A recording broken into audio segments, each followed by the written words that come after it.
بسم الله الرحمن الرحيم. السلام عليكم ورحمة الله وبركاته. وحنا هنبليو يدعو كؤادا بشان بركيسن رمضان عن أديريا دمان دتك الصوماليات إيوه ومدة مسلمين تاه بشان صنقاتك ومد كمد تيرارك إسلامك وكسنتن عبادة توبة إسعافنتا صدقة تاكلينتا دتك دنتير إيوه اسكو نحرس الشجرة دحدنا oo kamid acmaasha ugu wanaagsan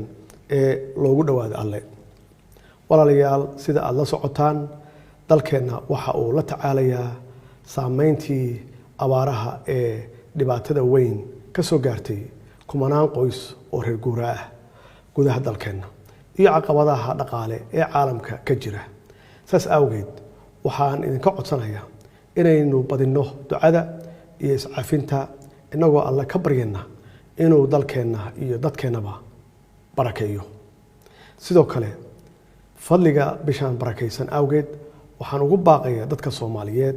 meel walba ay joogaan gudaha iyo dibadda in ay xoojiyaan caawimaadda iyo garab istaagga qoysaska danta yar gaar ahaan qoysaska u nugul culayska dhaqaale ee bishan waxaan kaloo ugu baaqayaa ganacsatada Soomaaliyeed inay u naxariistaan dadkooda oo ay doorkooda ka qaataan ka hortagga sicir bararka badeecadaha iyo adeegyada taas oo mas'uuliyad wadajir ah oo diinta iyo dhaqanka suuban ay nafarayaan hay'adaha amniga waxaan farayaa inay feejignaan dheeri ah u yeeshaan dhagarta iyo falalka guracan ee ay soo maleegayaan argagixisada al-shabaab shacabka Soomaaliyeed waxaan ugu baaqayaa inay la shaqeeyaan ciidamada qalabka sida qaybahooda kala duwan ee u taagan sugidda amniga dalka ilaalinta nafta sharafta iyo hantida dadka Soomaaliyeed alle haynaga aqbalo cibaadada iyo amalka suuban hana waafajiyo khayrka bishan barakeysan qalbigeena